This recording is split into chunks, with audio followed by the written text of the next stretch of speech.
learning. Thank you all for being here. You are in Ms. Reichmuth's 8th grade core class, correct? Yes. Excellent. Let's start off with a basic question. What is project-based learning and how is it different from a typical classroom environment?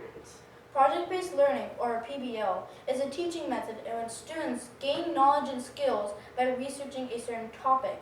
They are asked to answer a certain question that frames the whole entire project, and then they are asked to present it.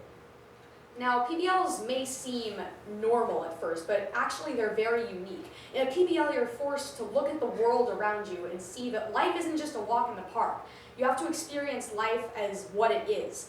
And using PBLs, you can reach out to people around you and see what humanity actually is. Excellent, thank you. Who can tell me a little bit about the role technology plays in your PBL classroom? Well, I can, and we use it a lot actually, more than most people would expect. We use it to do our research, write our essays, create our presentations, and sometimes interview people. And along with that, we also do, like he said, we research, and a lot of this research comes from primary sources, which is someone telling you. It's not, someone hearing it and telling you. You kind of have to feel it. So that's why we see CNN, we see YouTube, we see all these things that are really going to help us. They're right at our fingertips. And it's more of an ease of an experience. It's more accessible to us than having to go and research, 40 different books per topic. And so it's all really, it's excessive. We have access to it right there. It's making it more efficient. Yeah, exactly. Excellent. Who can tell me a little bit about the type of media you've used in some of your research projects? So the type of media that we use play a big part in the PBLs. For example, films help us get a better understanding, like realistic experience of the topic that we're studying, and interviews get a perspective of a certain person that has to deal with it or has gone through the experience.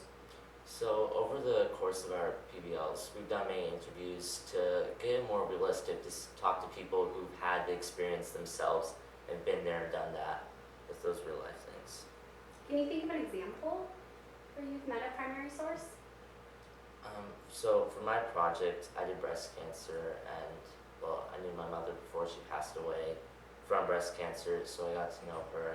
But I've also interviewed family members to understand more about her, because as a child I didn't get to meet her that much, so I didn't know too much.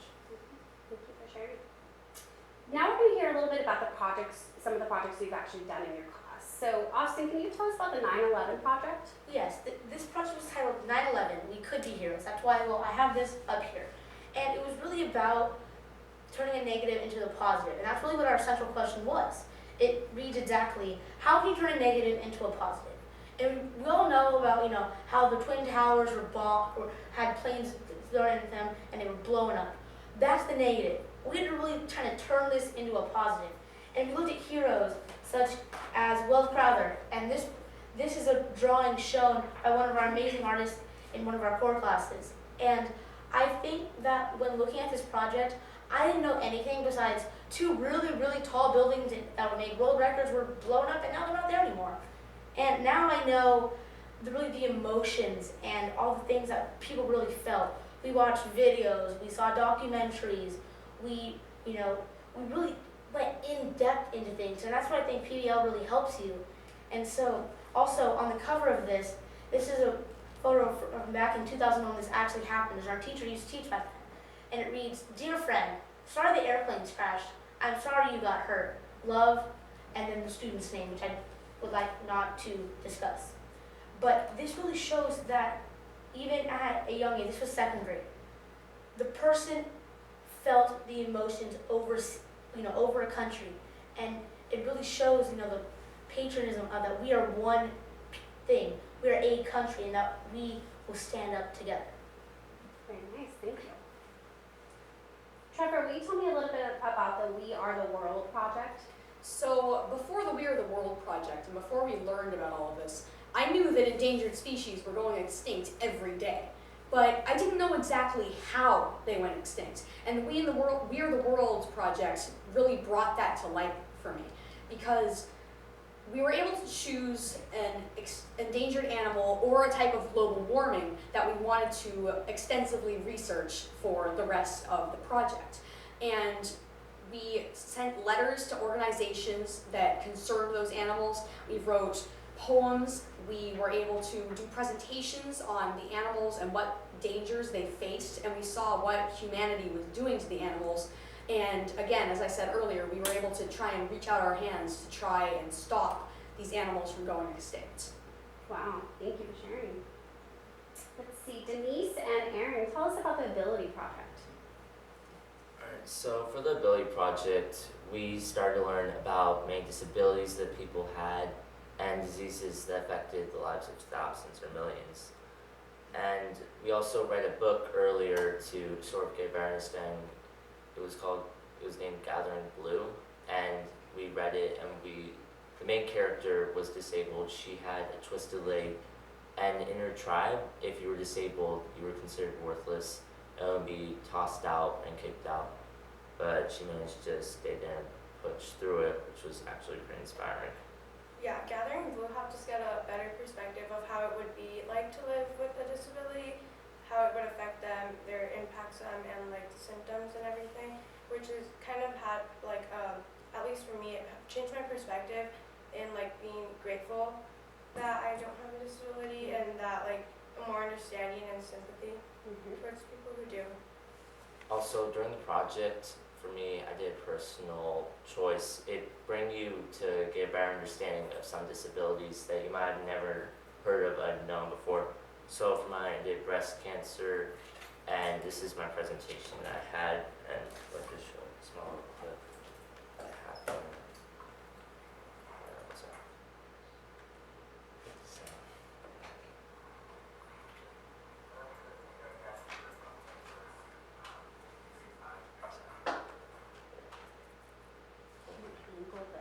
Angle it so down more.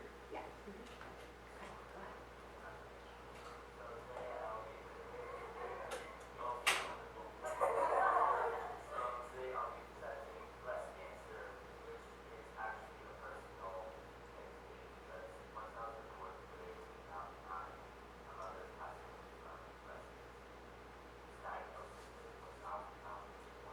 Will you share a little bit about maybe what you were discussing in that film? So what I was discussing was I bring statistics and facts about breast cancer because I didn't want to just make it just like a suck up to something. I wanted to talk about actual breast cancer. I was also discussing how I was affected by it personally because during the Ability Project, bringing it to the next level, you can bring it personal, you can make it more real for you once it's a hands-on experience. So in that, I discussed how my mother passed away and taught people about breast cancer and spread the word of serious disease. I'm sorry for your loss. Must have been very brave and courageous of you to share this with your whole class and to feel safe to do that. Yeah. Would you say that Ms. Reichmuth has built a community in your class where you feel safe and Yes. definitely share things? Definitely. That's I excellent. feel we're very open. I felt very, myself in this class, we really open ourselves up with these PBLs, and it makes it, a very well-knit, family-like community. Yeah. I'd say that the majority of people with the Ability Project chose something that was directly or indirectly related to them, whether it be a family member or a very close friend, and that just makes it so much more personal and fun to research these disabilities. And how was it reacting or watching other people's ability presentations? How did that impact you as an audience member? Really moving and like made you really aware of other people's problems and how you could change their day. A lot of times it was hard because you don't know that something is going on with their family. And so it was really emotional to see that they were opening up to us, and so we need to be respectful of them too. Also, it's a two-way street. They will open up to you, and you will open up to them, and you really get to learn each other better through these experiences. And they kind of mold who you are and how you view things differently. Kind of, the half full, half empty glass type of situation. Absolutely, that's great. And let's see, it looks like Stephen's going to tell us about the Social Justice Project. Yeah, the Social Justice Project, the purpose of it is to talk about social injustices in different countries, such as censorship, stereotypes, and like racial profiling and things like that. And it's really eye-opening because you get to choose you're in a group of 4 to 5 people, and you get to select a country that has gone through atrocities and mass genocides and things like that. And we start off by looking at a movie. So right now we watched a movie about Malala and how she was censored by the Taliban because she just wanted to stand up for her rights to go to school as a woman.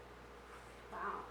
And then we'll end it off with an argumentative essay explaining or saying why you would rather live in that country or the world of the giver. Or not the giver, sorry. Oh yeah, it was the giver, okay. You've read a lot of books. Yeah. Yeah. Okay, thank you. And last but not least, Kayla, will you tell us a little bit about your upcoming project, the Career Fair? Yeah, so the career fair takes place in May, and as an 8th grader, we're entering high school, and so for us, it's important to start looking at a career and going to the college you want to choose. So the main purpose of this project is to see how you can get to the place you want to be. So this project is really unique because it's like a real company and it's a real world experience, because we're asking people of different careers to come in and join us. Like there's journalism, people who are in journalism, architects, and people who are doctors, and it's all different sorts of things. And it's really cool for us because we write a resume, and you have a dream resume and stuff like that, and you write a letter asking people to come join us. So it's really like real world experience that will help us in the future. Well, I thank you all for being here today and sharing your experiences with project-based learning. Is there anything else you'd like to add? Well, I think as Kayla kind of said, this is kind of building us up for the real world. I think in the beginning, there was a letter that I read and it said, Miss Reichmuth's class is kind of like a boot camp.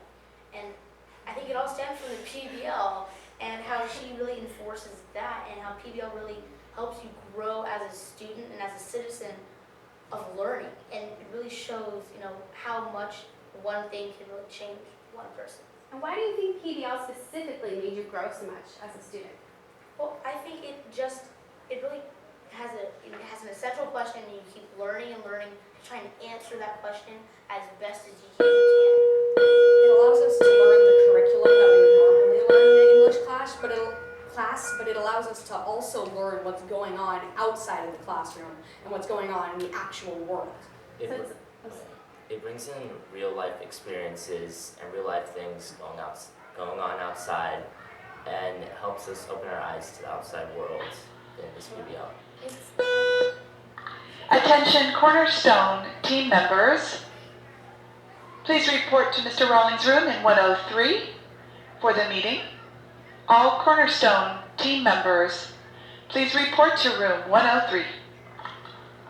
Sorry about the lunchtime interruptions. Let's wrap that up, Kayla. I think it's different from any other class I've been in because it's not a concrete worksheet. It's not Yeah. what teachers usually give you. It's not textbook work. It's stuff that you are actually going to use, and that it really broadens your horizons.